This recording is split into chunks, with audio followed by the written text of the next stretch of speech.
ಮಿಲಿಯಾಂತರ ವರ್ಷಗಳಿಂದಲೂ ಸೂರ್ಯನ ಸುತ್ತ ತಿರುಗುತ್ತಿರುವ ಈ ಭೂಮಿ ತನ್ನ ಒಡಲಿನ ಆಳದಲ್ಲಿ ಹಲವಾರು ಕೌತುಕಗಳನ್ನು, ವಿಚಿತ್ರ ವಿಸ್ಮಯಕಾರಿ ಸಂಗತಿಗಳನ್ನು ಬಚ್ಚಿಟ್ಟುಕೊಂಡಿದೆ. ಯುಗ ಯುಗಾಂತರಗಳಿಂದಲೂ ಈ ಪವಾಡ ವಿಸ್ಮಯಗಳು ನಡೆಯುತ್ತಲೇ ಬಂದಿದೆ. ವಿಜ್ಞಾನಕ್ಕೆ ಸೆಡ್ಡು ಹೊಡೆದು ಇಂದಿಗೂ ತನ್ನ ರಹಸ್ಯಗಳನ್ನು ಬಿಟ್ಟುಕೊಡದ ಅದೆಷ್ಟೋ ಸಂಗತಿಗಳು ನಡೆಯುತ್ತಲೇ ಇವೆ. ಈ ಸಾಲಿನಲ್ಲಿ ನಿಲುಕುವ ಒಂದು ಕೌತುಕಮಯ ತಾಣ ಗಂಗನಾಡು ಶ್ರೀ ಮಹಾಲಿಂಗೇಶ್ವರ ದೇವಸ್ಥಾನ, ವನಕೂಡ್ಲು.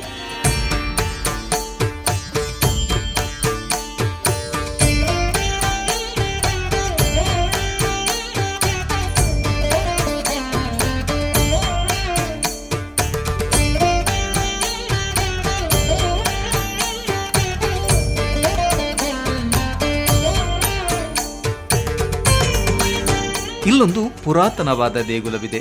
ಈ ದೇವಸ್ಥಾನದ ಇತಿಹಾಸವನ್ನು ಕೆದಕುತ್ತಾ ಹೋದರೆ ಸುಮಾರು 1,000 ವರ್ಷ ಹಳೆಯ ದೇಗುಲವೆಂದು ಪ್ರಶ್ನಮುಖಿಯಲ್ಲಿ ಕಂಡುಬಂದಿದೆ. ಈ ದೇವಸ್ಥಾನಕ್ಕೆ ಸಂಬಂಧಪಟ್ಟ ಪುಷ್ಕರಣಿಯೊಂದು ಇಲ್ಲಿದೆ. ಈ ಕೆರೆಯ ನೀರನ್ನು ಭಕ್ತ ಜನರು ಪರಮ ಪವಿತ್ರ ತೀರ್ಥ ಎಂದು ಸ್ವೀಕಾರ ಮಾಡುತ್ತಾರೆ. ಯಾಕೆಂದರೆ ಈ ಕೆರೆಯಲ್ಲಿ ಸ್ನಾನ ಮಾಡಿದರೆ ಕೆಲವೊಂದು ಸಮಸ್ಯೆಗಳು ವಿಸ್ಮಯಕಾರಿ ರೀತಿಯಲ್ಲಿ ಪರಿಹಾರವಾಗುತ್ತದೆ.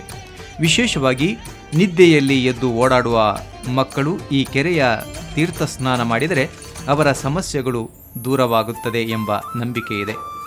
ಅದೇ ರೀತಿ ಚರ್ಮ ರೋಗಗಳು, ಗಂಟು ನೋವು ಮತ್ತಿತರ ಸಮಸ್ಯೆಗಳು, ಸಂತಾನಹೀನತೆಯಿಂದ ಬಳಲುತ್ತಿರುವವರು ಈ ಪುಷ್ಕರಣಿಯಲ್ಲಿ ಮಿಂದು ಶ್ರೀ ಮಹಾಲಿಂಗೇಶ್ವರ ದೇವರನ್ನು ಪ್ರಾರ್ಥಿಸಿಕೊಂಡಾಗ ಅವರ ಕಷ್ಟ ನಷ್ಟ ಸಮಸ್ಯೆಗಳು ದೂರಾಗಿ ಬಯಸಿದ ಸಕಲ ಫಲ ದೊರೆತಿರುವ ಹಲವಾರು ಜೀವಂತ ನಿದರ್ಶನಗಳು ಇಂದಿಗೂ ನಮಗೆ ಕಾಣಸಿಗುತ್ತವೆ. ಅದೇ ರೀತಿ ಈ ದೇವಸ್ಥಾನದ ಶ್ರೀ ಮಹಾಲಿಂಗೇಶ್ವರ ದೇವರ ಲಿಂಗದ ಮೇಲೆ ಪಿಂಗಾರ ಹೂವನ್ನು ಇಟ್ಟು ಪ್ರಸಾದ ನೋಡುವುದು ಇಲ್ಲಿನ ಮತ್ತೊಂದು ವಿಶೇಷವಾದ ಸಂಪ್ರದಾಯ. ಮನೆ ಕಟ್ಟುವಾಗ, ಮದುವೆ ಮಾಡುವಾಗ ಅಥವಾ ಯಾವುದೇ ಒಂದು ಕೆಲಸವನ್ನು ಆರಂಭಿಸುವಾಗ ಶ್ರೀ ಮಹಾಲಿಂಗೇಶ್ವರ ದೇವರ ಸನ್ನಿಧಾನದಲ್ಲಿ ಪ್ರಾರ್ಥಿಸಿದಾಗ ಲಿಂಗದ ಮೇಲಿಟ್ಟ ಪಿಂಗಾರ ಹೂವು ತನ್ನಷ್ಟಕ್ಕೆ ಕೆಳಗೆ ಬಿದ್ದರೆ ಆ ಕಾರ್ಯ ಖಂಡಿತವಾಗಿಯೂ ಕೈಗೂಡುತ್ತದೆ, ಫಲಿಸುತ್ತದೆ ಎಂಬುದು ಇಲ್ಲಿನ ಭಕ್ತರ ನಂಬಿಕೆ.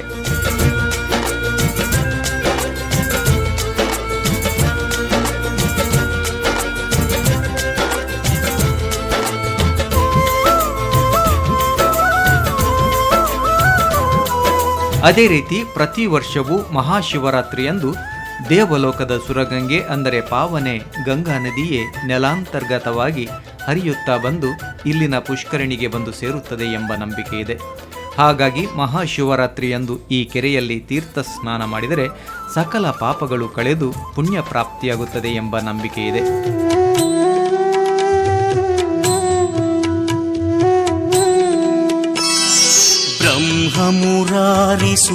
ब्रह्ममुरारिसुरार्चितलिङ्गं निर्मलभासितशोभितलिङ्गम् जन्मजदुःखविनाशकलिङ्गं तत्प्रणमामि सदा शिवलिङ्गम् देवमुनिप्रवरार्चितलिङ्गं कामदहन करुणाकरलिङ्गम् रावणदर्पविनाशकलिङ्गं तत्प्रणमामि सदा शिवलिङ्गम्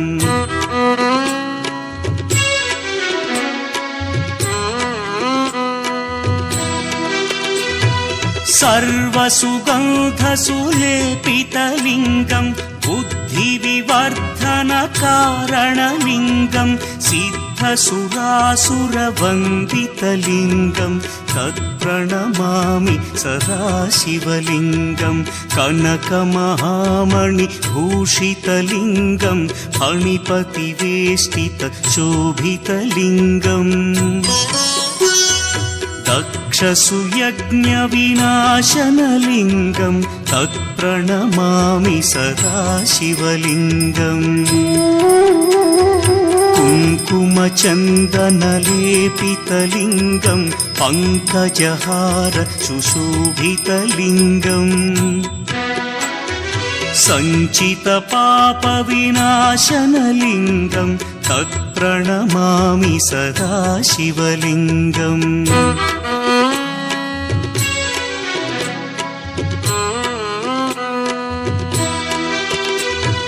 देव देवगणार्चितसेवितलिङ्गं भावैर्भक्तिभिरेव च लिङ्गं दिनकरकोटिप्रभाकरलिङ्गं तत्प्रणमामि सदा शिवलिङ्गम् अष्टदलोपरिवेष्टितलिङ्गं सर्वसमुद्भवकारणलिङ्गम् ಅಷ್ಟದರಿದ್ರ್ಯವಿನಾಶನಲಿಂಗಂ ತತ್ಪ್ರಣಮಾ.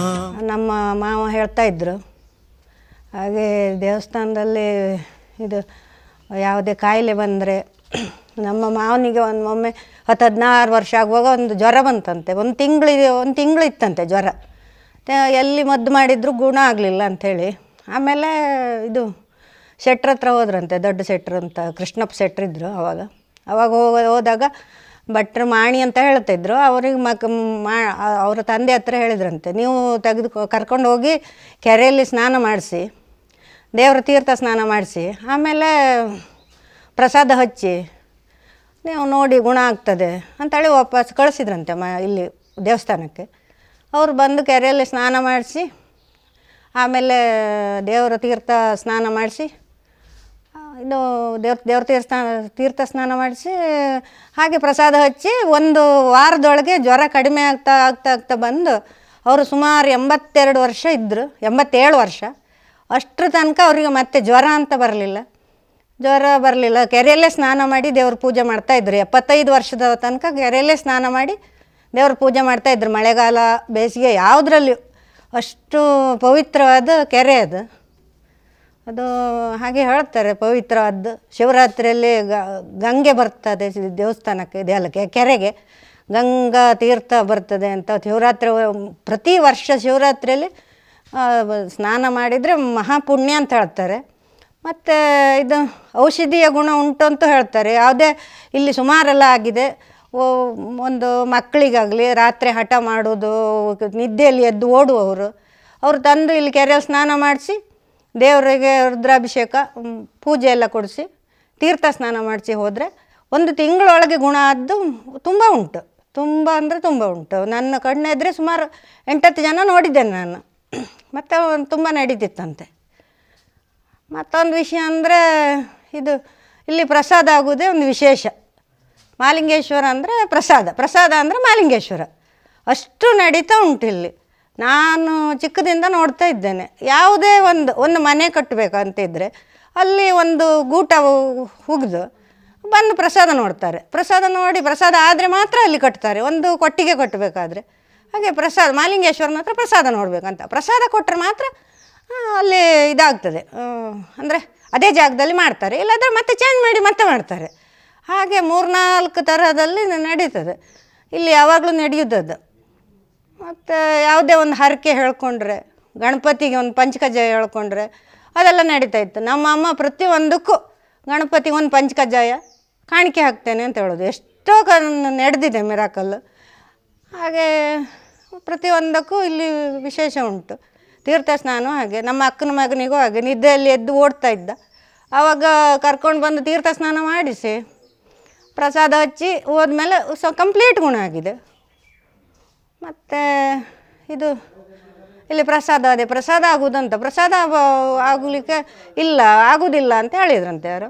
ಆವಾಗ ಆಗ್ತದೆ ಅಂತ. ಹಾಗೆ ಭಟ್ರ ಹತ್ರ ಶೆಟ್ರು ಹೇಳಿದ್ರಂತೆ, ನೀವು ಪ್ರಸಾದವನ್ನು ಬಾಳೆ ಬಳ್ಳಿ ತಂದು ಹಗ್ಗದಲ್ಲಿ ಕಟ್ಟಿ ಲಿಂಗಕ್ಕೆ ಅಂತ ಹೇಳಿದ್ರಂತೆ.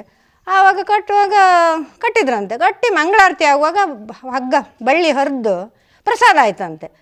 ಮತ್ತೆ ತಪ್ಪು ಕಾಣಿಕೆಲ್ಲ ಹಾಕಿ ಹೇಳಿದವರು, ಇಲ್ಲ ಪ್ರಸಾದ ಆಗ್ತದೆ, ಇದು ಭಾರಿ ವಿಶೇಷ ಅಂಥೇಳಿ ತಪ್ಪು ಕಾಣಿಕೆಲ್ಲ ಹಾಕಿ ಪೂಜೆ ಕೊಟ್ಟು ಹೋದ್ರಂತೆ. ಇಲ್ಲಿ ಪರೀಕ್ಷೆಯಲ್ಲಿ ಮತ್ತೆ ಪಾಸ್ ಆಗಬೇಕು, ಫಸ್ಟ್ ಕ್ಲಾಸ್ ಬರಬೇಕು ಅಂಥೇಳಿ ಹೇಳ್ಕೊಂಡ್ರು. ಆಗ್ತದೆ, ನಡೀತಾ ಉಂಟು ಅದು.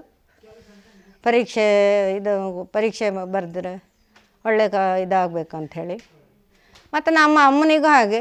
ನಮ್ಮ ಅಮ್ಮ 75-76 ವರ್ಷ ಆಯಿತು. ಮಲಗಿದಲ್ಲೇ ಇದ್ದರು 1 ವರ್ಷದಿಂದ. ಮಲಗಿದಲ್ಲೇ ನಮ್ಮ ಅಣ್ಣನ ಮನೇಲಿದ್ದರು. ಆವಾಗ ತುಂಬ ನನಗೆ ಸಣ್ಣಿಂದ ಈ ದೇವಸ್ಥಾನದಲ್ಲಿ ಇದ್ದದ್ದು, ಮಾಲಿಂಗೇಶ್ವರ ದೇವಸ್ಥಾನ, ನಾನು ಕರ್ಕೊಂಡು ಹೋಗಿ ಅಂತ ಹಠ ಹಿಡಿದ್ರು. ಮತ್ತು ನಾವು ಮಲಗಿದಲ್ಲಿ ಹಾಗೆ ಕರ್ಕೊಂಡು ಬಂದು ತೀರ್ಥ ಸ್ನಾನ ಮಾಡಿಸಿ ಹೊತ್ಕೊಂಡು ಬಂದದ್ದು 4 ಜನ. ಮಾಲಿಂಗೇಶ್ವರನ ದರ್ಶನ ಮಾಡಿಸಿ ಪೂಜೆ ಕೊಟ್ಟು ಹಾಲ್ಪರ್ಮನ್ನ ನಡೀತದೆ. ಅದು ಕೊಟ್ಟು ಎಲ್ಲ ಮಾಡಿ ಹೋದ್ಮೇಲೆ ಪವಾಡ ಅಂತ ಹೇಳಿದೆ ಸರಿ. 1 ತಿಂಗಳು ಆಗಲಿಲ್ಲ, 15 ದಿವಸ ನಮ್ಮ ಮನೇಲಿದ್ದರು. 16ನೇ ದಿವಸ ಅಣ್ಣನ ಮನೆಗೆ ಕರ್ಕೊಂಡು ಹೋಗಿ ಬಿಡುವಾಗ ಸಣ್ಣ ಮಕ್ಕಳು ಎದ್ದು ನಡೆದಾಗೆ ನಡೆದು ಹೋದ್ರು ಅವರು. ಶಿವರಾತ್ರಿಯಲ್ಲೂ ಹಾಗೆ ಎಲ್ಲ ತೀರ್ಥ ಸ್ನಾನ ಹೇಳ್ಕೊಂಡ್ರೆ ಯಾವುದೇ ಇದು ಎಲ್ಲಿ ಸ್ನಾನ ಮಾಡಿದ್ರು ಶೀತ ಆಗ್ತದೆ ಅಂತ ಹೇಳ್ತಾರೆ. ಇಲ್ಲಿ ಕೆರೆಯಲ್ಲಿ ಸ್ನಾನ ಮಾಡಿ ಬಂದರೆ ಶೀತ ಆಗೋದಿಲ್ಲ, ಎಂಥ ಶೀತ ಇದ್ದರೂ ಗುಣ ಆಗ್ತದೆ. ಅದು ನಮ್ಮ ಮನೇಲಿ ಎಲ್ಲರಿಗೂ ಹಾಗೆ. ನಾವು ಯಾರು ಕೆರೆಯಲ್ಲಿ ಸ್ನಾನ ಮಾಡಿದ್ವಿ ಶೀತ ಆಯ್ತು ಅಂತೇಳಿ ಇಲ್ಲ.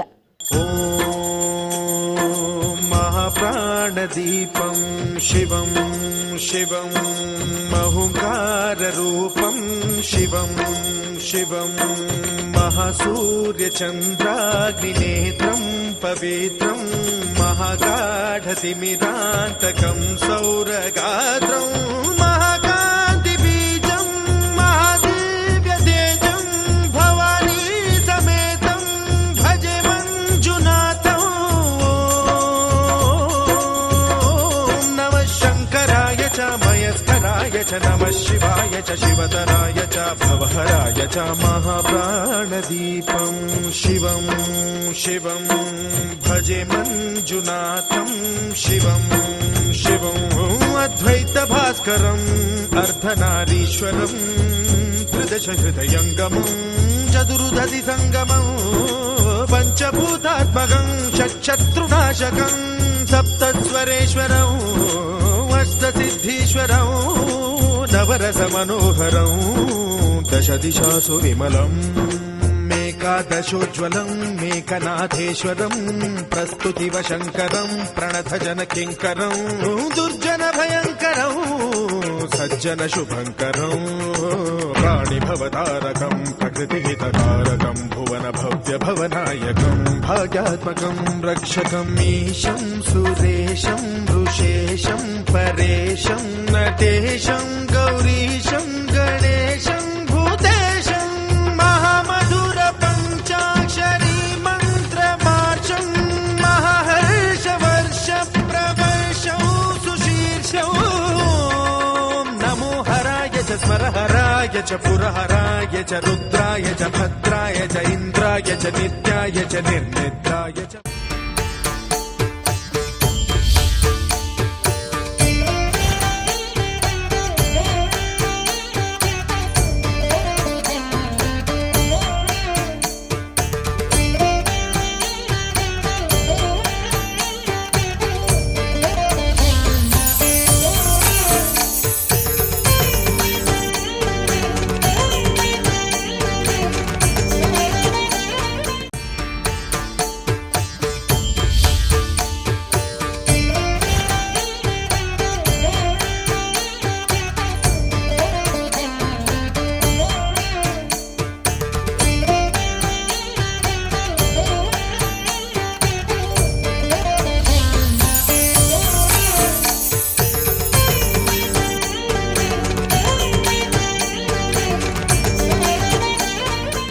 ప్రాణదీపం శివం శివం భజే మంజునాథం శివం శివం డం డం డడం డం డడం డం డడం డం ఢక్కానినాద నవతాండవాడంబరం తద్దిమ్మి తగదిమ్మి దిద్దిమ్మి దిమి దిమ్మి సంగీత సాహిత్య సుమకమల బంబరం ఓంకార హ్రీంకార శ్రీంకార ఐంకార మంత్ర బీజాక్షరం మంజునాథేశ్వరం ఋగ్వేద మాద్యం యజుర్వేద వేద్యం సామ ప్రగీతం అథర్వ ప్రభాతం పురాణేతిహాస ప్రసిద్ధం విశుద్ధం ప్రపంచైక సూత్రం విబుద్ధం సుసిద్ధం నకారం మకారం సికారం బకారం యకారం నిరాకార సాకార సారం మహాకాల కాలం మహానీలకంఠం మహానందనందం మహాటాటహాసం జటాజూటరంగైక గంగా సుచిత్రం జ్వలద్భుగ్ర నేత్రం సుమిత్రం సుగోత్రం మహాకాశభాగం మహాభానులింగం మహాభద్రువర్ణం సువర్ణం ప్రవర్ణం సౌరాష్ట్ర.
ಮೂಲತಃ ಅವರು ನಮ್ಮದು ಪುತ್ತೂರು ವಿಟ್ಲ ಕನ್ಯಾನ. ಅಲ್ಲಿಂದ ನಮ್ಮ ಶಂಕರ ಭಟ್ ಅಂತ ನಮ್ಮ ಅಪ್ಪಯ್ಯನವರ ತಂದೆ ಅವರು ಇಲ್ಲಿಗೆ ಪೂಜೆಗೆ ಅಂತ ಬಂದದ್ದು. ನಾವು ಬಂದು ಸಾಮಾನ್ಯ 70 ವರ್ಷ ಆಯಿತು. 70 ವರ್ಷದಿಂದ ನಮ್ಮ ಅಜ್ಜೆ ಮಾಡ್ಕೊಂಡು ಬರ್ತಾಯಿದ್ರು. ಅದರ ನಂತರ ನಮ್ಮ ತಂದೆ ರಾಮಕೃಷ್ಣ ಭಟ್ ಅಂತ ಅವರು ಮಾಡ್ತಾಯಿದ್ದಾರೆ. ಈಗ ಅವರ ನಂತರ ನಾನು ವಾಸ್ತವ ಭಟ್ ಅಂತ ನಾನು ಮಾಡ್ತಾಯಿದ್ದೇನೆ. ಇನ್ನು ಮುಂದೆ ನನ್ನ ಮಗ ಗಣೇಶ್ ಭಟ್ ಅಂಥೇಳಿ ಅವರು ಇನ್ನು ಪೂಜೆ ವಿನಿಯೋಗವನ್ನು ನಡೆಸ್ಕೊಂಡು ಹೋಗ್ತಾರೆ. ಅಂದರೆ ಇಲ್ಲಿ ಭಾಳ ಕಾರಣಿಕವಾದ ಸ್ಥಳ ಇದು, ಈ ಮಹಾಲಿಂಗೇಶ್ವರ ದೇವಸ್ಥಾನ ಅಂದರೆ ಇದಕ್ಕೆ ಬೆಳಗ್ಗೆ ಮಧ್ಯಾಹ್ನ ಪೂಜೆ, ಸಂಜೆ ಪೂಜೆ, 2 ಹೊತ್ತು ಪೂಜೆ ಇದೆ. ಮತ್ತು ಇಲ್ಲಿ ವಿಶೇಷ ಅಂದರೆ ಮಹಾಲಿಂಗೇಶ್ವರನಿಗೆ ರುದ್ರಾಭಿಷೇಕ, ಪಂಚಾಮೃತಿ ಅಭಿಷೇಕ ಎಂಬುದು ವಿಶೇಷವಾದ ಪೂಜೆ. ಮತ್ತು ಮಂಗಳಾರತಿ ಸೇವೆ ಮತ್ತು ಸೋಣೆ ತಿಂಗಳಲ್ಲಿ ಸೋಣೆ ಆರತಿ ಸೇವೆಯನ್ನು ಮಾಡ್ತಾರೆ. ಒಂದು 30-40 ಸೋಣೆ ಆರತಿ ಆಗ್ತದೆ. ಇಲ್ಲಿ ಬಂದು ಭಕ್ತಾದಿಗಳೆಲ್ಲ ಸೋಣೆ ಆರತಿಯನ್ನು ಮಾಡಿಕೊಂಡು ಅವರು ಪ್ರಸಾದ ತಗೊಂಡು ಹೋಗ್ತಾರೆ. ಹಾಗೆ ಮತ್ತು ಇಲ್ಲಿ ಲಗ್ನ ಆಗದಿದ್ದವರು ಬಂದರೆ ಇಲ್ಲಿ ಪಾರ್ವತಿ ದೇವಿಗೆ ಏನಾದ್ರು ಪ್ರಾರ್ಥನೆ ಮಾಡಿಕೊಂಡ್ರೆ ಲಗ್ನ ಆಗ್ತದೆ. ಮತ್ತು ಬಂದಂಥ ಗ್ರಹಚಾರ ಎಲ್ಲ ಪರಿಹಾರಾರ್ಥವಾಗಿ ಸೋಮವಾರನ ಹಿಡಿಸ್ತಾರೆ. 7 ಸೋಮವಾರ, 5 ಸೋಮವಾರ, 9 ಸೋಮವಾರ ಹೀಗೆ ಪೂಜೆಯನ್ನು ಹಿಡಿಸ್ತಾರೆ. ಪೂಜೆ ಹಿಡಿಸುವಾಗ ದೇವರಿಗೆ ಹಣ್ಣು ಕಾಯಿ ನೈವೇದ್ಯ ಮಂಗಳಾರತಿ ಸೇವೆಯನ್ನು ಕೊಟ್ಟು ಪೂಜೆ ನಡೆಸುವಂಥದ್ದು. ಆ ನಂತರ 5ನೇ ಸೋಮವಾರ ಆಗಲಿ, 7ನೇ ಸೋಮವಾರ ಆಗಲಿ, 9ನೇ ಸೋಮವಾರ ಆಗಲಿ, ಲಾಸ್ಟ್ ದಿವಸ ಬಂದು ಎಳ್ಳೆಣ್ಣೆಯನ್ನು ತಂದು ನೆರಳು ನೋಡಿ ದೇವರಿಗೆ 3 ಪ್ರದಕ್ಷಿಣೆ ಹಾಕಿ ತಂದು ಮಹಾಲಿಂಗೇಶ್ವರನ ಸನ್ನಿಧಾನಕ್ಕೆ ದೀಪವನ್ನು ಹಚ್ಚುವಂಥದ್ದು. ಇದು ಮಾಡಿದರೆ ಕಂಪ್ಲೀಟ್ ಗ್ರಹಚಾರ ಎಲ್ಲ ಪರಿಹಾರ ಆಗ್ತದೆ ಅಂತ ಇಂದಿನ ಪ್ರತೀತಿ ಇದೆ. ಅದೇ ಪ್ರಯುಕ್ತವಾಗಿ ಮಸ್ತು ಜನ ಇಲ್ಲಿ ಬಂದು ದೇವರ ಸೋಮವಾರವನ್ನು ಹಿಡಿಸಿ ಪೂಜೆಯನ್ನು ಮಾಡಿ ನೆಳೆದುಕೊಂಡು ದೇವರಿಗೆ ದೀಪವನ್ನು ಹಚ್ಚಿ ಗ್ರಹಚಾರದ ಪರಿಹಾರವಾಗಿದೆ. ಅದರಿಂದ ಇದು ಬಹಳ ವಿಶೇಷವಾದ ದೇವಸ್ಥಾನ. ಮತ್ತು ಇಲ್ಲಿ ಮಹಾಶಿವರಾತ್ರಿ ಎಂಬುದು ಭಾಳ ವಿಶೇಷವಾದ ಜಾತ್ರೆ. ಸಾಮಾನ್ಯವಾಗಿ 10,000 ಜನ ಆಗ್ತಾರೆ. ಎಲ್ಲರೂ ಬಂದವರು ಕೆರೆಯಲ್ಲಿ ಸ್ನಾನ ಮಾಡಿ ಬಂದು ಒಳಗೆ ಮಹಾಲಿಂಗೇಶ್ವರನಿಗೆ ಮೂರ್ತಿಯನ್ನು ಮುಟ್ಟಿ ಪೂಜೆ ಮಾಡ್ತಾರೆ. ಸಕಲ ಜಾತಿಯವರು ಬಂದು ಮಾಡ್ತಾರೆ. ಆನಂತರ ಮರುದಿನ ಕಲಾವೃದ್ಧಿ ಹೋಮ ದೇವರಿಗೆ ಮಾಡಿ ಅಭಿಷೇಕ ಮಾಡಿ ರುದ್ರಾಭಿಷೇಕ ಮಾಡಿ ಪೂಜೆಯನ್ನು ಮಾಡಿ ಎಲ್ಲರೂ ಪುನೀತರಾಗುತ್ತಾರೆ.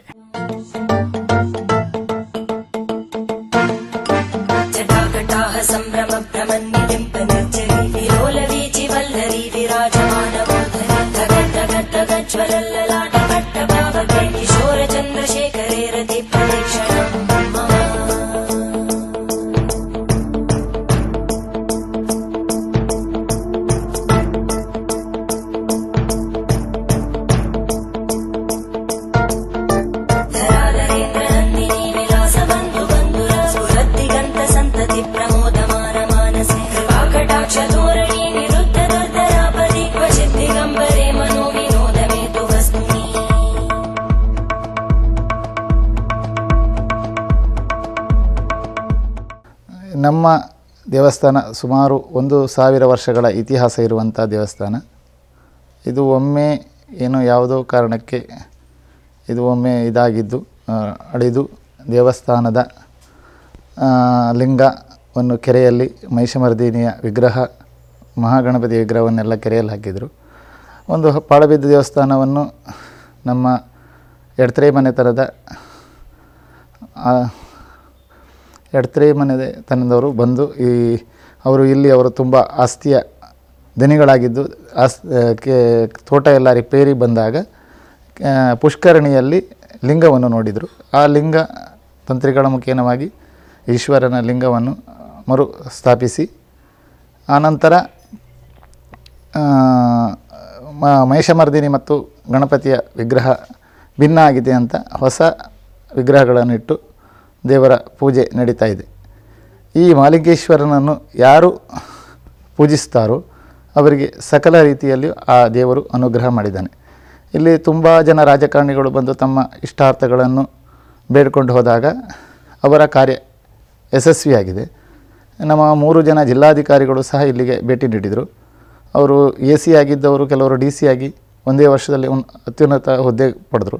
ಆನಂತರ ಜಿಲ್ಲಾಧಿಕಾರಿಗಳು ಆದವರು ಕಾರ್ಯದರ್ಶಿ ಲೆವೆಲಿಗೆಲ್ಲ ಹೋದರು. ಅವರು ಪುನಃ ಬಂದಾಗ ನಮಗೆ ಮಹಾಲಿಂಗೇಶ್ವರನಲ್ಲಿ ನಾವು ಕೇಳಿದಾಗ ನಮ್ಮ ಇಷ್ಟಾರ್ಥಗಳೆಲ್ಲವೂ ಈಡೇರಿದೆ ಅಂತ ಹೇಳ್ತಾರೆ. ಹಾಗೆ ನಮ್ಮ ಊರಿನಲ್ಲಿ ಏನಾದರೂ ಯಾರಿಗಾದರೂ ಹುಷಾರಿಲ್ಲದೆ ಅಥವಾ ಏನಾದರೂ ಕಾಯಿಲೆಗಳು ಅಥವಾ ಭೂತ ಈ ಚೇಷ್ಟೆಗಳು ಆದಾಗ ಶ್ರೀ ಮಹಾಲಿಂಗೇಶ್ವರನಿಗೆ ಮಾಡಿದ ರುದ್ರಾಭಿಷೇಕ ಅದನ್ನು ಅವರ ಮೈ ಮೇಲೆ ಸ್ನಾನ ಮಾಡಿಸಿದಾಗ ಅವೆಲ್ಲವೂ ನಿವಾರಣೆಯಾಗ್ತದೆ. ಅಷ್ಟೇ ಅಲ್ಲದೆ ಈ ದೇವರನ್ನು ನಂಬಿ ಯಾವುದೇ ಕೆಲಸಕ್ಕೆ ಬೆಳಗ್ಗೆ ನಾವು ಹೋಗುವಾಗ ದೇವರೇ ನನಗೆ ಮಹಾಲಿಂಗೇಶ್ವರ ನಂದು ಇಂಥ ಕೆಲಸ ಆಗಬೇಕಂತ ಹೇಳಿ ಪ್ರಾರ್ಥನೆ ಮಾಡಿ ಹೋದರೆ ಆ ಕೆಲಸವೆಲ್ಲವೂ ಯಶಸ್ವಿಯಾಗ್ತದೆ. ಅಷ್ಟೇ ಅಲ್ಲದೆ ಈ ಮಹಾಲಿಂಗೇಶ್ವರ ಅಲ್ಲದೆ ತಾಯಿ ಮಹಿಷಮರ್ದಿನಿಯ ದೇವಾಲಯ ಈಗ ಸದ್ಯದಲ್ಲಿ ಆಗ್ತದೆ. ಅದು ತಾಯಿಯ ಮಹಿಮೆಯೂ ಸಹ ಈ ಕ್ಷೇತ್ರದಲ್ಲಿ ಅತ್ಯಧಿಕವಾಗಿ ಇದೆ. ಆದರೆ ಇಲ್ಲಿ ನಾವೀಗ ಜೀರ್ಣೋದ್ಧಾರ ಮಾಡಲಿಕ್ಕೆ ಹೊರಟಿದ್ದೇವೆ. ಅತಿ ಹೆಚ್ಚಿನ ಸಂಖ್ಯೆಯಲ್ಲಿ ಈ ಭಕ್ತಾಭಿಮಾನಿಗಳು ನಮಗೆ ಸಹಾಯ ಸಹಕಾರಗಳು ನೀಡಬೇಕು. ಬಂದು ದೇವರಲ್ಲಿ ತಮ್ಮ ಇಷ್ಟಾರ್ಥವನ್ನು ಆಗಬೇಕಂತ ಕೇಳಿದಾಗ ಖಂಡಿತ ನೆರವೇರಿಸ್ತಾನೆ. ಅದನ್ನು ಸಹ ಬಂದು ನೆನೆದು ಮಾಡಿಕೊಂಡು ಇಷ್ಟಾರ್ಥಗಳು ಈಡೇರಿಸ್ತಾನೆ ಎನ್ನುವಂಥ ನಂಬಿಕೆ ನಮಗಿದೆ. ಅವರು ಬಂದು ಬೇಡಿಕೊಂಡು ಹೋಗಿ ಅವ್ರ ಇಷ್ಟಾರ್ಥ ಆದಾಗ ನಮ್ಮ ದೇವಾಲಯವನ್ನು ನಿರ್ಮಾಣಕ್ಕೆ ಅವರೆಲ್ಲರೂ ಸಹಕರಿಸಬೇಕಂತ ಕೇಳ್ಕೊಳ್ತೀನಿ.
विधिलिखितं मोक्षदक्षं सुभिक्षं गङ्गाङ्गं दिव्यलिङ्गं गजमुखविनुतं सान्नपूर्णा समक्षं वेदार्थं व्यासपीठं सुरमुनिसहितं शान्तिकान्तं सुखान्तं विश्वेशं चित्प्रकाशं श्रितजनवरदं काशीनाथं नमामि.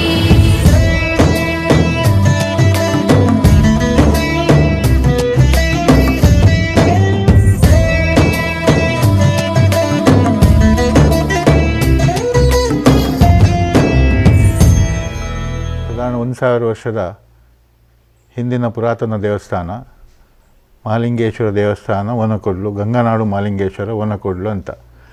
ಗಂಗಾನಾಡು ಅಂದರೆ ಏನು ಹೇಳ್ತಾರಂದರೆ ಇಲ್ಲಿ ಒಂದು ಕೆರೆ ಉಂಟು, ಪುಷ್ಕರಣಿ ಉಂಟು. ಕೆರೆಗೆ ಮತ್ತು ಗಂಗಾ ನದಿಗೆ ಏನೋ ಒಂದು ಕನೆಕ್ಷನ್ ಉಂಟು. ಶಿವರಾತ್ರಿ ದಿವಸ ಗಂಗಾ ತೀರ್ಥ ಬಂದು ಸೇರ್ತದೆ ಅಂತ ಒಂದು ಪ್ರತೀತಿ. ಆದ್ದರಿಂದ ಈ ಊರಿಗೆ ಗಂಗಾನಾಡು ಅಂತ ಕರೀತಾರೆ. ಇನ್ನೊಂದು ಒಣಕೊಡ್ಲು ಅಂದರೆ ವನ ಸಿರಿಯ ಮಧ್ಯದಲ್ಲಿರುವಂಥ ದೇವಸ್ಥಾನ. ಹಾಗೆ ಗಂಗಾನಾಡು ಶ್ರೀ ಮಹಾಲಿಂಗೇಶ್ವರ ದೇವಸ್ಥಾನ ಒನಕೊಡ್ಲು ಅಂತ. ಇದನ್ನು ಹಿಂದಿನ ಕೆಳದಿ ಸಂಸ್ಥಾನ ಅಂತ ಇತ್ತು. ಸಾಧಾರಣ ಒಂದು 12-13ನೇ ಸೆಂಚುರಿಯ ಟೈಮಲ್ಲಿದ್ದ ಕೆಳದಿ ಸಂಸ್ಥಾನದವರು ಕಟ್ಟಿದ್ದು ಅಂತ. ಈ ಕೆಳದಿ ಸಂಸ್ಥಾನದಿಂದ ಈ ದೇವಸ್ಥಾನ ಆಗಿದೆ ಅಂತ ಹೇಳಲಿಕ್ಕೆ ಒಂದು ನಮ್ಮಲ್ಲಿರುವ ನಂದಿ, ಇದು ಸಾಧಾರಣ ಪುರಾತತ್ವ ಇಲಾಖೆಯ ಪ್ರಕಾರ 1000 ವರ್ಷ ಹಿಂದಿನ ನಂದಿ. ನೀವು ಕೆಳದಿ ಸಂಸ್ಥಾನದ ಕೆಲವು ದೇವಸ್ಥಾನಗಳು, ಒಂದು ಇಕ್ಕೇರಿ ಸಾಗರದ ಹತ್ತಿರ ಇರುವಂಥ ಇಕ್ಕೇರಿ ದೇವಸ್ಥಾನಕ್ಕೂ ನಮ್ಮ ದೇವಸ್ಥಾನ ಕಂಪೇರ್ ಮಾಡಿದರೆ ವಾಸ್ತು, ಇಲ್ಲಿಯ ಸ್ಟ್ರಕ್ಚರು, ಅಲ್ಲಿ ಅದು ಭಾರಿ ದೊಡ್ಡ ದೇವಸ್ಥಾನ, ಅಲ್ಲಿಯ ಸ್ಟ್ರಕ್ಚರಿಗೆ ಇಲ್ಲಿಯ ಸ್ಟ್ರಕ್ಚರಿಗೆ ಕಂಪೇರ್ ಮಾಡಿದರೆ ತುಂಬ ಆರ್ಕಿಟೆಕ್ಚರಲ್ಲು ಸಿಮಿಲಾರಿಟೀಸ್ ತುಂಬ ಉಂಟು. ಅಲ್ಲಿಯ ನಂದಿಯನ್ನು ನೋಡಿದರೆ ಅದು ನಮ್ಮ ನಂದಿ 10 ಪಾಲು ಇರ್ಬೋದು, ಆದರೆ ಕೆತ್ತನೆ ಎಲ್ಲ ಸೇಮ್ ಶೈಲಿಯಲ್ಲಿ ಉಂಟು. ಈ ನಂದಿ ನೋಡಿದವರು ಹೇಳ್ತಾರೆ ಸಾಧಾರಣ ಸೌತ್ ಕೇಂದ್ರ ರೀಜನಲ್ಲಿ ಇಂಥ ಚಂದದ ನಂದಿ ನಿಮಗೆ ನೋಡಲಿಕ್ಕೆ ಸಿಗಲಿಕ್ಕಿಲ್ಲ. ಅಷ್ಟು ಈವನ್ ಕೆತ್ತನೆ ಎಲ್ಲಿವರೆಗೆ ಉಂಟು ಅಂದರೆ ಗಂಟೆ ಕಟ್ಟಿದ ಸ್ಟೈಲು ಎಲ್ಲ ನಿಮಗೆ ನೋಡಲಿಕ್ಕೆ ಸಿಗುವಂಥ ನಂದಿ ಇದು. ಇನ್ನು ನಮ್ಮ ದೇವಸ್ಥಾನದ ಇನ್ನೊಂದು ವಿಶೇಷ ಅಂದರೆ ನಮ್ಮಲ್ಲಿ ಒಂದು ಉತ್ಸವ ಮೂರ್ತಿ, ಈಶ್ವರನ ಉತ್ಸವ ಮೂರ್ತಿ ಇದನ್ನು ದೇವರ ಉತ್ಸವ ದಿವಸ ಹೊರಗೆ ತರುವಂಥ ಮೂರ್ತಿ. ಈ ಮೂರ್ತಿಯನ್ನು ನೋಡಿದರೆ ಇದು ದೇವರು ಲೆಫ್ಟ್ ಹ್ಯಾಂಡಲ್ಲಿ ಅಭಯ ಮಾಡ್ತಾ ಇರುವಂಥ ಮೂರ್ತಿ ಇದು ಹೇಳ್ತಾರೆ ಯೂನಿವರ್ಸಲ್ಲಿ ಅಂಥ ಒಂದು ಪ್ರಪಂಚದಲ್ಲಿ ಇಂಥ ಒಂದು ಮೂರ್ತಿ ಎಲ್ಲಿಯೂ ನೋಡಲಿಕ್ಕೆ ಸಿಗಲಿಕ್ಕಿಲ್ಲ ಅಂತ. ಮತ್ತು ಇನ್ನೊಂದು ವಿಶೇಷ ಅಂದರೆ ಇದು ಭಾರಿ ಅಪರೂಪದ ಸಂಗತಿ.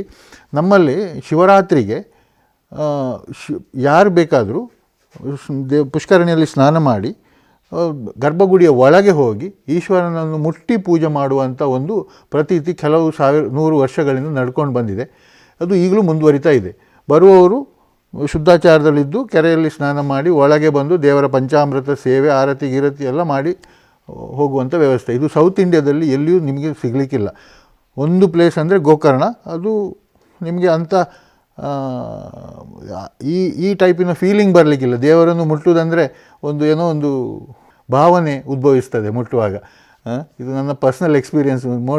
ಮುಟ್ಟುವಾಗಲೇ ಒಂದು ಸಣ್ಣ ಏನೋ ಶಾಕ್ ಹೊಡೆದಾಗೆ ಆಗ್ತದೆ. ಇಲ್ಲಿ ನಮ್ಮ ಪುಷ್ಕರಣಿ ಇದೊಂದು ವಿಶಾಲವಾದ ಪುಷ್ಕರಣಿ.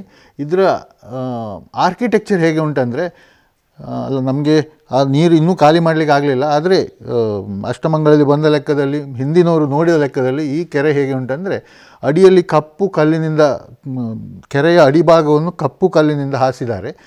ಸಾಧಾರಣ ಸೆಂಟರಲ್ಲಿ ಸ್ವಲ್ಪ ಟುವರ್ಡ್ಸ್ ದಕ್ಷಿಣಕ್ಕೆ ಒಂದು ಬಾವಿಯೂ ಉಂಟು ಕೆರೆಯಲ್ಲಿ. ಈ ಕೆರೆ ಭಾರಿ ಪವಿತ್ರದಂಥ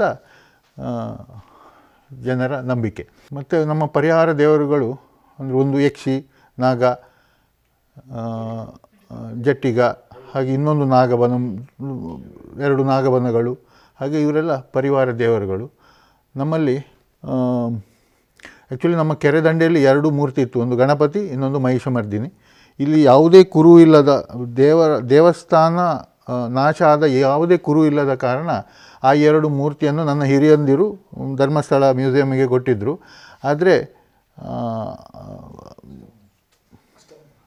ಅಷ್ಟಮಂಗಳದ ಪ್ರಕಾರ ಇಲ್ಲ, ನಮಗೆ ತೋರಿ ಬಂದ ಪ್ರಕಾರ ನಾವು ಈಗ ಮಹಿಷಮರ್ದಿನಿಯ ಗುಡಿಯನ್ನು ಇದು ಸುತ್ತುಪೋಳಿಯ ಹೊರಭಾಗದಲ್ಲಿ ನಿರ್ಮಿಸ್ತಾ ಇದ್ದೇವೆ.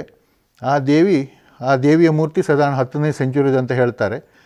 ಇನ್ನೊಂದು ಏನಂದರೆ, ಅಷ್ಟಮಂಗಳದಲ್ಲಿ ಬಂದ ಪ್ರಕಾರ ಆ ದೇವಿ ಇಲ್ಲೆಲ್ಲ ಒಂದು 200 ಕಿಲೋಮೀಟರ್ ದೂರದಲ್ಲಿದ್ದ ಒಂದು ಫೋರ್ಟಿಂದ ಪರಕೀಯರ ದಾಳಿಗೆ ಗುರಿಯಾದ ಟೈಮಲ್ಲಿ ಯಾರೋ ಸೋಲ್ಜರ್ಗಳು ತಂದು ಕೆರೆಯಲ್ಲಿ ಹಾಕಿ ಹೋದರು.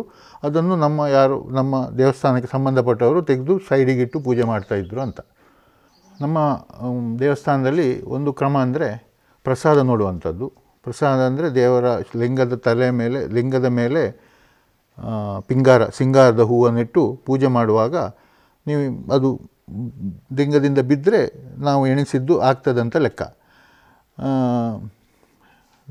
ಇದು ನಾನೀಗ ದೇವಸ್ಥಾನ ಮ್ಯಾನೇಜ್ ಮಾಡಲಿಕ್ಕೆ ಶುರು ಮಾಡಿ ಒಂದು 4 ವರ್ಷ ಆಯಿತು. ನನ್ನ ಪರ್ಸ್ನಲ್ ಎಕ್ಸ್ಪೀರಿಯೆನ್ಸ್ ಅಂದರೆ, ನಾನು ಪ್ರತಿಯೊಂದು ಕೆಲಸಕ್ಕೂ ದೇವರ ಪ್ರಸಾದ ನೋಡುವಂಥದ್ದು.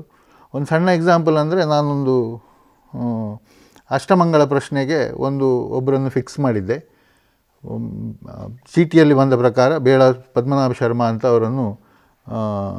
ಅವರ ಹೆಸರು ಬಂದಿತ್ತು. ನನಗೆ ಸಾಧಾರಣ ಒಂದು 2-3 ತಿಂಗಳಾದರೂ ಅವರನ್ನು ಕಾಂಟ್ಯಾಕ್ಟ್ ಮಾಡಲಿಕ್ಕೆ ಆಗಲಿಲ್ಲ. ಸ್ವಲ್ಪ ಫ್ರಸ್ಟ್ರೇಷನ್ ಆಯಿತು, ಇದು ಯಾವಾಗ ಆಗೋದಪ್ಪ ಅಂತ. ಸೊ ಇನ್ನೊಂದು ಚೀಟಿ ಹಾಕಿ ಅವರ ಹೆಸರು ತೆಗೆದು ಇನ್ನೊಬ್ಬರ ಹೆಸರು ಬಂತು. ಹಾಗೆ ಅವ್ರ ಹತ್ರ ಹೋಗಿ ಮಾತಾಡಿ ವೀಳ್ಯ ಎಲ್ಲ ಕೊಡುವಂತೆಲ್ಲ ನಿಶ್ಚಯ ಮಾಡಿ ಅವರ ಮನೆಯಿಂದ ಹೊರಗೆ ಬರುವಾಗ ನನಗೆ ವಾಟ್ಸಪ್ಪಲ್ಲಿ ಮೆಸೇಜ್ ಬಂತು, you have an appointment with Padmanabha Sharma ಇಂತಿಂಥ ದಿನ ಅಂತ. ಹಾಗೆ ಏನು ಪ್ರಸಾದ ಆದರೂ ಅದು ನಡೀತದೆ ಅಂತ ಪ್ರತೀತಿ. ಇದು ನಾನು ದೇವಸ್ಥಾನ ಮಾಡುವಾಗ ಪ್ರತಿಯೊಂದು ಈಗ ಹೊಸ ದೇವಸ್ಥಾನ ಮಾಡಲಿಕ್ಕೆ ಜೀರ್ಣೋದ್ಧಾರ ಆಗ್ತಾ ಉಂಟು. ಯಾವುದೇ ವಿಷಯದಲ್ಲಿ ದೇವರ ಪ್ರಸಾದ ನೋಡಿದರೆ ಅದು ಸಾಂಗವಾಗಿ ನಡೀತದಂತ ನನಗನ್ನಿಸ್ತದೆ. ಹಾಗೆ ಎಲ್ಲರ ನಂಬಿಕೆಯು ಹಾಗೆ. ಈ ಪರಿಸರದಲ್ಲಿ ಸಂಪ್ರದಾಯ ಏನಂದರೆ, ಯಾವುದೇ ಒಳ್ಳೆಯ ಕೆಲಸ ಮಾಡುವ ಮೊದಲು ದೇವರ ಪ್ರಸಾದ ನೋಡಿ, ನಾನು ಆವಾಗ ಹೇಳಿದಂತೆ ಲಿಂಗದ ಮೇಲೆ ಇಟ್ಟ ಪಿಂಗಾರ ಪೂಜೆ ಮಾಡುವಾಗ ಕೆಳಗೆ ಬಿದ್ದರೆ ಮಾತ್ರ ದೇವರು ಸಂತೃಪ್ತನಾಗಿದ್ದಾನಂತ ಲೆಕ್ಕ, ಪರ್ಮಿಷನ್ ಕೊಟ್ಟಿದ್ದಾನಂತ ಲೆಕ್ಕ. ಹಾಗೆ ಈ ಪರಿಸರದವರು ಎಲ್ಲರೂ ಅಂಥ ಪ್ರಸಾದ ಸಿಕ್ಕಿದರೆ ಮಾತ್ರ ಅವರ ಕಾರ್ಯದಲ್ಲಿ ಮುನ್ನಡೆ ಇಡ್ತಾರೆ.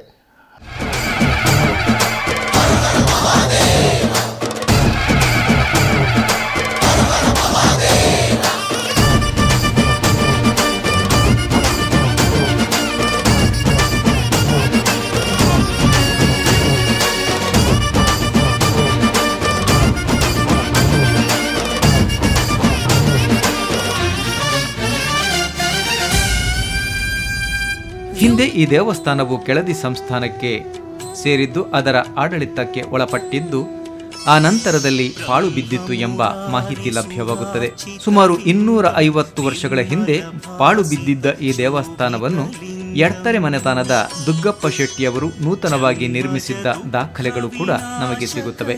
ಪ್ರಸ್ತುತ ಈ ದೇವಸ್ಥಾನದ ಆಡಳಿತ ಮುಖ್ಯಸ್ಥರಾಗಿ ವೃತ್ತಿಯಲ್ಲಿ ದಂತವೈದ್ಯರೂ ಆಗಿರುವಂತಹ ಡಾಕ್ಟರ್ ರಾಜ್ ಮೋಹನ್ ಶೆಟ್ಟಿ ಕಾರ್ಯನಿರ್ವಹಿಸುತ್ತಿದ್ದು, ಇದೀಗ ಈ ದೇವಸ್ಥಾನ ಪುನರ್ ನಿರ್ಮಾಣಗೊಳ್ಳುತ್ತಿದೆ.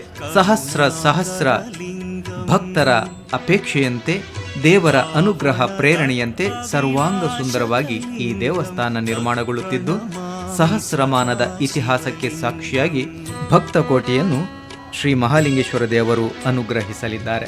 ಬೆಳ್ಳಿ ಬೆಟ್ಟದೊಡೆಯ ಶಿವನ ಜಡೆಯಲ್ಲಿರುವಂತಹ ಪಾವನ ಗಂಗೆಯೇ ಉತ್ತರದಿಂದ ದಕ್ಷಿಣಕ್ಕೆ ಹರಿದು ಬಂದು ನೆಲಾಂತರ್ಗಾಮಿಯಾಗಿ ಈ ದೇಗುಲದ ಪುಷ್ಕರಣಿಯನ್ನು ಸೇರಿದ್ದಾಳೆ ಎಂದರೆ ಇಲ್ಲಿನ ಪಾವಿತ್ರ್ಯಕ್ಕೆ ಮತ್ತೊಂದು ನಿದರ್ಶನ ಬೇಕಿಲ್ಲ. ಇಲ್ಲಿನ ಪವಾಡ ವಿಸ್ಮಯಗಳಿಗೆ ಲೆಕ್ಕವೂ ಇಲ್ಲ. ಇಂದಿಗೂ ಈ ವಿಜ್ಞಾನ ಯುಗದಲ್ಲೂ ಇಂತಹ ಸಹಸ್ರ ಸಂಖ್ಯೆಯ ಪವಾಡಗಳು ನಡೆಯುತ್ತಲೇ ಇವೆ. ಇಂತಹ ಪುಣ್ಯದ ತಾಣದಲ್ಲಿ ದೇಗುಲ ನಿರ್ಮಾಣವಾಗುತ್ತಿದ್ದು, ಈ ಪುಣ್ಯದ ಕಾರ್ಯವನ್ನು ನಾವು ಕೂಡ ಕಣ್ತುಂಬಿಸಿಕೊಳ್ಳೋಣ, ಬದುಕನ್ನ ಪಾವನಗೊಳಿಸೋಣ.